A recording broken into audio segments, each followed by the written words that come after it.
doing? I got to the apartment and Grubbs let me in. He said you were here, and on the way here, some guy, he tried to sell me crack, but that's besides the point.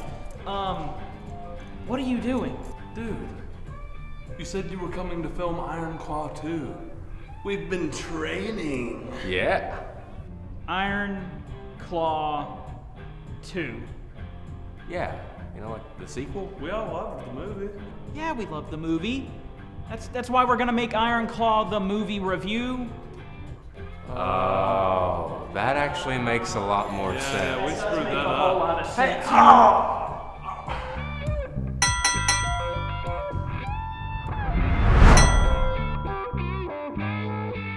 Hi, and welcome to Studio Cinema Saturday, the show where we review films old and new, the ones that you don't like and the ones that you do. I'm your host, Dalton, and today I'm joined by Ham and Kale, and we're going to be reviewing the new sports thriller biopic, The Iron Claw, directed by Sean Durkin. The film details the true story of the inseparable Von Erich brothers, who made history in the intensely competitive world of professional wrestling in the early 1980s. Through tragedy and triumph under their domineering father and coach, the brothers seek out larger-than-life immortality on the biggest stage in sports.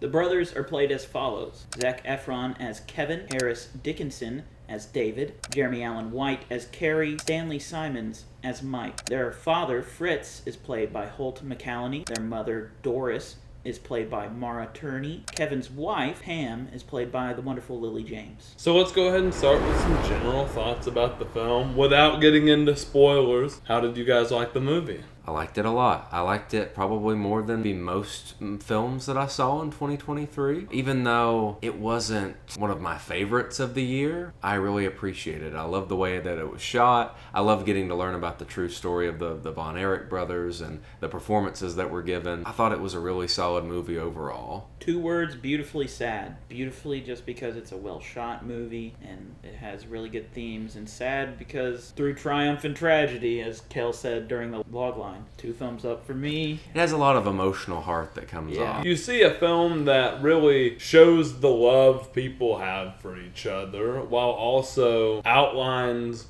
what people will do for the people they love and what they won't. It's a movie that people will resonate with over the years as they watch it. Typically in a biopic, not everything is true to life. There are some things that are changed for the sake of it being a movie and for the pacing and just, the runtime that you have with a feature film. But there are also a couple of things that are changed to dramatize it a little bit more. Between real life and the movie, Kerry actually lost his foot 2 years after winning the belt, but lost the belt to Ric Flair in Japan only 2 weeks after winning it. And I think one of the next bigger things that is changed in the film goes into kind of what you just said, that sometimes we're going to spice this up and dramatize it a little bit more just for movie purposes. One of the biggest things I think is that Kevin is not the one who found Carrie's body. He found Chris's body, who also killed himself. So I think right there they're just trying to avoid telling the same story twice in the film. Also probably changes, we're experiencing the film with Kevin. He's our central character. It's really impactful just because of how much he cared for his brothers, that, he's the one who finds Carrie's body. And it also gives him and his dad that kind of, that falling out that they have in that emotional moment where, he really lashes out and finally tells him what he thinks after their father is, as he said, domineered them pretty much their entire life and forced them into wrestling and just forced them to carry out his ambitions and his dreams that he didn't get to fulfill. And I would add on top of that I saw an interview with Kevin and the director of the film, Sean Durkin, where Durkin pretty much said that he spoke with Kevin before making the film, and real Kevin gave his blessing and then said, "I will enjoy this film if you showcase how much I loved my brothers and you showcase how much the brothers loved each other."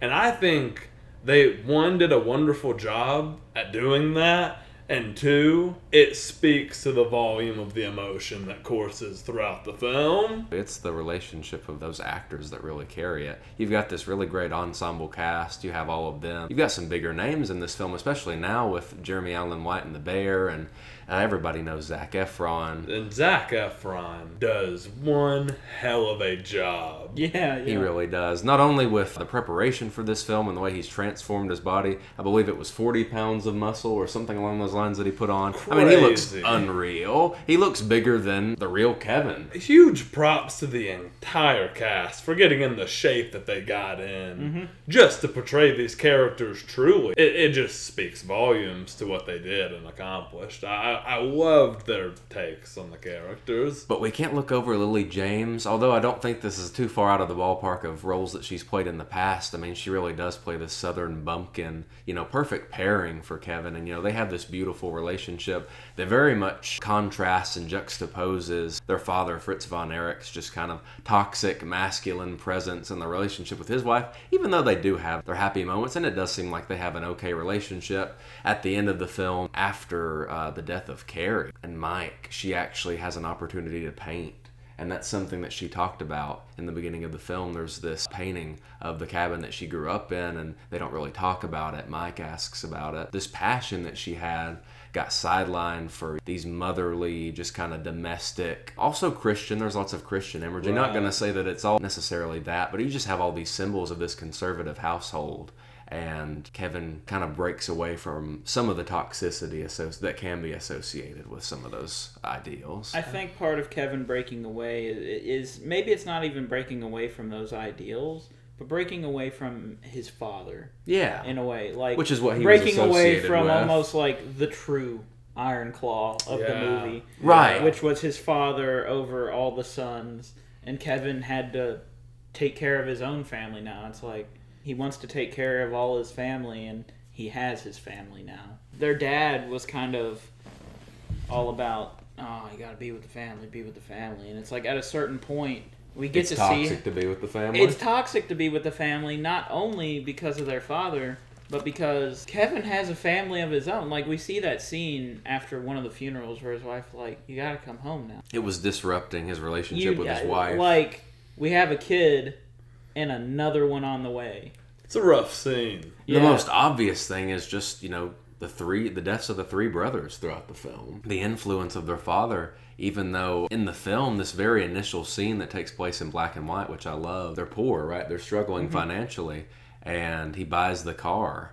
And Cadillac. It was a Cadillac, a brand new Cadillac. And, his wife's like, how are we going to afford this? And he pretty much says that he's going to make it big in wrestling. And then because of that, they take up being wrestlers because they see their father doing it. You kind of see throughout that their father did steer them in this direction, whether this is a real life thing or a movie theme. Their father feels like he got screwed out of the world heavyweight belt every time he got near it. There's a whole scene, multiple scenes dedicated to that, where he's just going on tangents. About how they always get wronged and every single time, and it kind of plays into the Von Erich curse. You can kind of see maybe, or extrapolate from that, he wanted his kids where they were in the ring, so they could win it for him. Sure. And it starts out that he tells Kevin, you're going to do this for us. And then whenever Kevin can't do it, it's David. David, you're going to do this for us. And then David dies. Then it's old Carrie. Carrie. And Mike. And not that he was, a contender for the heavyweight, but he got him into wrestling as well. All the sons were involved at this point in the film. That's another thing. Just speaking of the sons,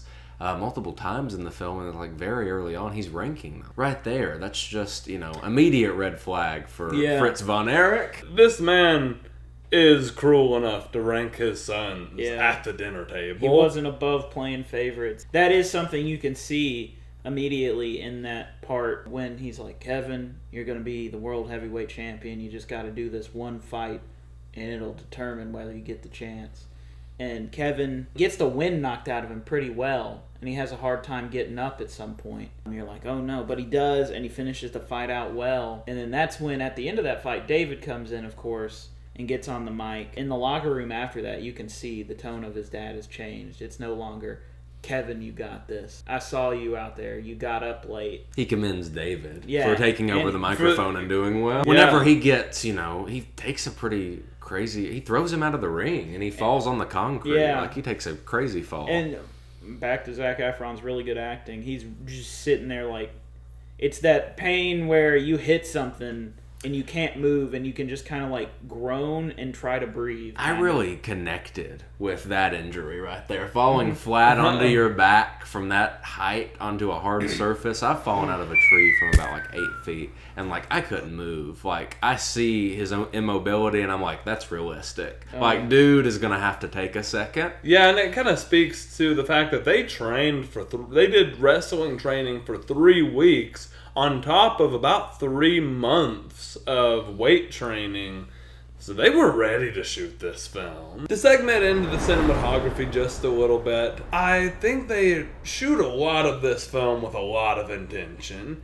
I immediately think about after Carrie's accident, we don't see his foot until he rounds that corner and you have the dramatic reveal. Like we do this little trucking motion left to right. He's coming into the kitchen. You think he's probably all right after the accident. Right. Like he's got like a broken leg or something, you know. He's got a little bit of like road burn on his back, and like you can tell that he's pretty banged up. But whenever he walks into the kitchen, they do this little motion and he comes out from behind the counter and there he is. He's missing his foot. Gone.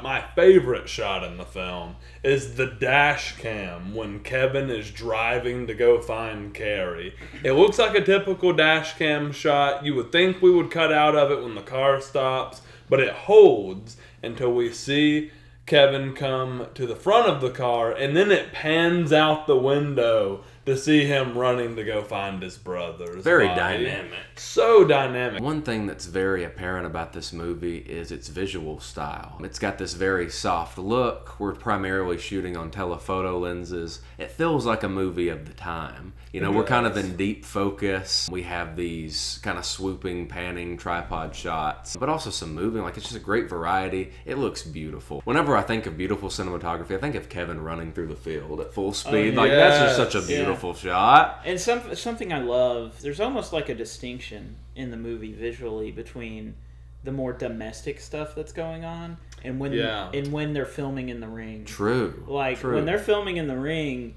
it's almost like they're filming like a Saturday night wrestling match that you'd watch on TV. Yeah. And then the domestic stuff is a little more traditional. The angle that they always cut back to during most matches is this wide shot where, like, if you're watching wrestling on TV, that's primarily what you're seeing. That's a shot you'd see. It's a very nice distinction between the two. Good transitions. There was this great segue. Do you want to talk about the rush scene? We have to highlight this. Shot very great, and it's such subtle storytelling that is so beautiful, that communicates how connected the brothers are in and out of the ring. Their mother leaves, and Mike, who's a little more artsy and into music and stuff than the other brothers, he hooks up his record player and he puts on his new Rush record. Tom Sawyer comes on, really great song. And, he's got it blasting in the house, and it cuts to Carrie. Carrie's, lifting some big-ass dumbbells, and you just see him put the dumbbells down, and he slightly, turns around and hears the song. Boom! Cut to them entering in, the arena, going to the wrestling ring. Tom Sawyer's blaring. That's their walkout song. All 3 of them lining up to clothesline and just pull off these wrestling moves on 3 other wrestlers. Yeah. It's a really neat and well choreographed Kevin, Carrie, scene. and David go into the ring, and they win the match, and they do all that. But just the underlying theme of Mike giving them the walkout song in a way. He was still contributing to the team even before he was wrestling. He's not in the ring. And he's, contributing to their flair and stuff like that. And then when you see them in the ring, you see the other 3 brothers, Kevin, Carrie, and David. They go in there and they wreck house, and they get it done. And I'll add to that, because one of my other favorite Mike scenes, these both kind of loop Mike into the brotherly connection in the film and make you feel for him later in the film, is when the parents tell him that he can't go play the concert. And all the brothers and Lily James's character sneak him out, take him to the concert. They have a great time. Such a fun scene. Just to go into the mise-en-scène a little bit, everything we're seeing on the other side of the camera. This is a period piece. We start off probably in the 50s or the 60s. It might actually say 50-something because they're 20-something years old when they start their career. Because he rides that brand new kind of 50s styled Cadillac. But then most of the film takes place at the end of the 70s and the mid-80s. And you've got these very very, wild kind of haircuts that they have, and this clothing, the short shorts and the tank tops, and like they're just bulging out of their clothes the whole time. The wrestling outfits, Ric Flair. It's very much a film that's ingrained in this time period, but I love it. That's an aspect of the film that's probably one of my favorites. Another notable aspect of the film is the music. There are some well-known songs that are used in this movie. Touched on Tom Sawyer by Rush, but there's also John Denver's Thank God I'm a Country Boy and the wedding scene, as well as Beggin' by Frankie Valli and the Four Seasons, and they're both used very beautifully in this scene where all the brothers and Pam, they're all dancing together and having this heartfelt moment. And I love the shot. It's another trucking motion. They use this a lot, just this sweeping kind of trucking motion where you're just capturing all the emotion of them spending time together. And yeah, while we're talking about the wedding scene, you can't skip over how it's David right before he goes to Japan, because they even say while he's getting sick, they joke about They joke about him not going to Japan, and they laugh it off because they know that can't happen. This is one of those scenes, it's a warning scene in the middle of one of the happiest scenes in the film. We have heartfelt, happy moments between the brothers, but then we have multiple funeral scenes just because, 3 of the brothers die. Right. You have their joy intercut with their sadness, their grieving moments. And even in those moments, Fritz von Erich is telling them, take off your sunglasses. Don't hide from this. Don't cry at the funeral. Very much just kind of toxic, macho things that he's telling them. Which is very in line with his character. Segueing off of the funerals, Mike passes. It's before Mike's funeral whenever she's like, everyone just saw me in this dress, because David had just died. Mm-hmm. And Pam's having to console her and saying, it'll be fine, nobody's thinking about that. It's just really beautiful, heartfelt, touching scene between them. And she just had a relationship, Pam, with everyone in the film, besides the father. Obviously, he's the antagonist, but... Right, I mean, Lily James just has so many emotionally dynamic scenes like that one. Like when she's asking Kevin to come home. The scene where they go on their first date in the diner, she's amazing. Yes. Like, she is not to be overlooked within the cast. I feel like another really good, just emotional moment. This is kind of on the opposite side of the spectrum. They hadn't seen Carrie for a while. He's not doing the best. He's doing drugs, and he's the doing drugs, riding his motorcycle, just kind of daredevil sort of Von Erich brother. Yeah. And he comes home for Christmas, and he gets his dad this gun. And it really ties into the scene where he kills himself, because that's the gun that he uses. His father immediately takes it and locks it up in this little almost china cabinet-esque thing where he keeps his guns, and he, kind of yells outrages at him. And I think it serves a powerful message that he ends up killing himself with his dad's gun. I think that's saying that his dad didn't pull the trigger, but he certainly loaded the gun. He certainly loaded the gun, yeah. And you have a scene like that with Mike whenever he's standing in front of the mirror and he's holding the handful of pills. It's like, I feel like, they both kind of had that moment that they realized that, I don't know, you just saw their breaking points, essentially. Yeah. David was going to persevere and go to Japan, and ended up, killing him. David was like a true tragedy. Like, he had a ruptured intestine. Right. He's the one that kicks it off. Not to say the other two aren't tragedies. Right, because they are. David's is more of a medical one compared to. So let's talk a little bit about the pace of the film. What did you guys think? You start out the film and I was feeling like we were moving a little slow. Then once you kind of begin to know the characters, I didn't mind that it was slow, because I felt like we were spending quality time with the characters, getting to know the characters. And then all the emotional turmoil that comes later in the film delivers because of how close you are to the characters. So originally I thought, maybe this is a little bit slower than my tastes, but I end up really liking the pacing of the film after The View. Once all the brothers get together, the pace picks up a little bit, but not to say like the pacing was bad in the beginning. I think it's definitely carried by the acting, in that you see these interactions and everybody's just so charming in their roles. I completely agree with both of you. I think that is a strength of the film, is that once you are, emotionally invested in the characters, these dramatic moments do mean a lot, and it's really nice to hold on them and kind of live in them and breathe in them for a minute. But on the flip side of that, conversely, I think that there are some sequences where we really just move through some years, and I guess that's kind of just sort of a thing you have to do with a biopic that takes place over the span of so many years of a lot of characters' lives. So, you kind of have to move it along in these wrestling montages, which were really cool. But yeah, no, it was really well done. To touch on some of the highlights in the film that people are going to talk about, you have the match with Ric Flair, Kevin's match with Ric Flair, which is this revenge moment to get back at his dad, show him I can be the champion, but I'm not going to because that's not what I want. It's a lot wrapped up in one, because, not only does it end up being a defiance of his father, it ends up being like a kind of get back at Ric Flair. Because leading up to the match, you see Ric Flair talking smack on TV. Talking a whole lot of trash, which is the name of the game in this wrestling stuff. The way you see Ric Flair talk in the movie, you're like, okay, dude, you're taking it way beyond and the reason what it should be. It is this defiance. He gets disqualified. But it's also the most infamous, I guess notorious kind of use of the Iron Claw in the film. Right. It's when he's just pinning Ric Flair to the floor, and it's just this really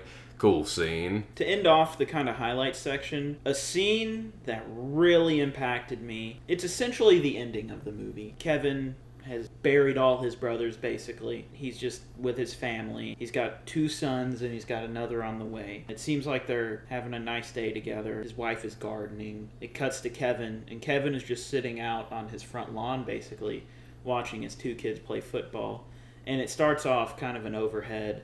You don't really see Kevin or anything. You just see him watching his kid. And then it cuts to Kevin's face. One of the most heartbreaking scenes I've ever witnessed in film. And he's just watching his 2 sons play football and just quietly bawling his eyes out. We're shedding tears with him. Oh, yeah. To this point. By the time the audience is crying, his kids notice that he's crying. And they run up to him and they ask him what's wrong. And he just kind of talks about how, I don't have my brothers anymore. And they tell him that they'll be his brothers. And they come in for a hug. And it is just kind of this loop around moment where, to me, I really interpret that Kevin's escaped the curse. Yeah. Yes, absolutely. By the end of the film, he's lost so much, but he did end up winning what mattered, and it wasn't a world heavyweight belt. He still has his family. He doesn't have his brothers, which is sad and stuff like that. And he delivered one of the saddest lines in the movie, "I used to be a brother." Yeah, that's what he says that to just his kids. eats at you. The film, it ends on a sad note, but also a kind of a bittersweet one. You see him with his 2 kids and his wife at the end start throwing the football together. And then you go into kind of the real life ending, per se, talking about how Kevin, earlier in the film, he talked about what he wanted with his wife, Pam. He got his wish that he told her, which is that he wanted to have a big ranch and his whole family would live with him. This Von Erich, knows compassion, knows love, knows how to love, and he's not using wrestling to make a living for his family. He's given that up, and he's just, living this happy domestic life. I guess, his father may be envisioned in that initial scene in the film, but didn't come into fruition. I guess maybe that's the true dream that he carries out of his father's. Such an emotional film, such an emotional, real story. There is a scene, what makes this scene even more emotional is because it comes right after Carrie moves on to the afterlife and he's able to reunite with his brothers. We go into this dreamlike sequence where, doesn't he take a little raft across the pond? He gets to see Jack, their oldest brother who died when he was 3 years old. 5. And he gets to see Mike and David, and they all reunite. And the scene with Kevin and his sons, happens, almost directly after this. So it's just kind of like one gut punch after another, one emotional blow into, this final scene. It's just a roller coaster of emotion. Now that we've given our thoughts and reviewed the film, it's time to score the film. I'm going to give this a 9 out of 10 for my Letterboxd folks. 4.5 stars. Upon coming out of the theater, I believe my initial score was around 7.5, but I think I reevaluated. Initially, I lended that sort of score to maybe just the sort of, not that wrestling lacks this competitive edge, but it just kind of feels less so than, you know, maybe say a Rocky film or something where it's like you just have these two opponents just kind of giving it their all and duking it out in this battle. And this is more, Kevin says this in the film, that the belt is like a promotion to him. There's sort of, you know, these theatrics to it. And I was like, maybe that kind of takes away from some of the competitiveness and some of the, I guess, the tension that it would have. But overall, it's a wrestling biopic, so what can you do about that? I think just because of the form and the emotion that the film has and how well acted it is and well shot, I've got to give it an 8 out of 10, ultimately. I walked out of the theater loving this film. Told myself I wasn't going to give it a crazy perfect score just because of recency bias, so I've waited just a little bit, considered all of my thoughts. For the way this film is acted, directed, shot, written, the music involved, I've got to give it at least an 8.5 out of 10. I really, really liked this movie. And with that, this concludes our 4th Studio Cinema Saturday. Let's end it off right. Ah!